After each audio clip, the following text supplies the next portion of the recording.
আমি কাজ করছি আর সেখানে ভুল হবে না, সেটা কি হতে পারে?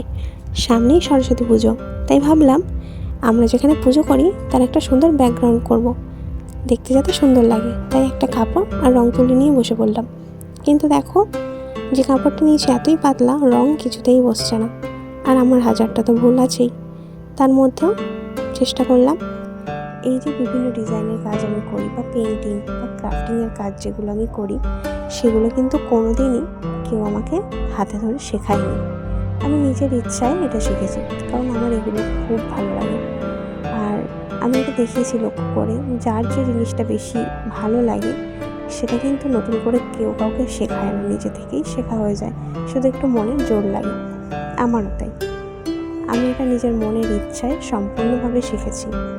আর সব থেকে বড় কথা হলো, এগুলো শেখার জন্য প্রচুর ধৈর্যের প্রয়োজন, যেটা আমার একদমই নেই। কিন্তু তবুও কেন জানি না, এইসব কাজগুলো আমি একটু ধরে ধরে করেছি, বা ধৈর্য ধরে করেছি, যার জন্য হয়তো একটু হলেও পারি। কোনো কাজ যদি তুমি খুব ভালোবাসো বা তোমার খুব ভালো লাগে এবং মন থেকে চাও যে সেটা হবে বা সেটা আমি পারবো করতে, তাহলে দেখবে একদিন না একদিন তুমি সেটা সাকসেসফুল হবেই। আমার এই কাজটাও ঠিক তেমন। আমি খুব মন থেকে চাইতাম যে কিছু ডিজাইনের কাজ করি, বা বিভিন্ন ধরনের ক্লে জুয়েলারি তৈরি করা, বা ছবি আঁকা। সর্বপ্রথম আমার ছবি আঁকাটাই বিশেষ করে প্যাশন ছিল, তারপরে ডিজাইন করা বা ক্লে আর্ট, এগুলো আস্তে আস্তে হয়েছে। দিনের পর দিন যত ভিডিও বা সোশ্যাল মিডিয়ায় দেখেছি এইসব জিনিসগুলো, তত আরও ইচ্ছা বেড়েছে।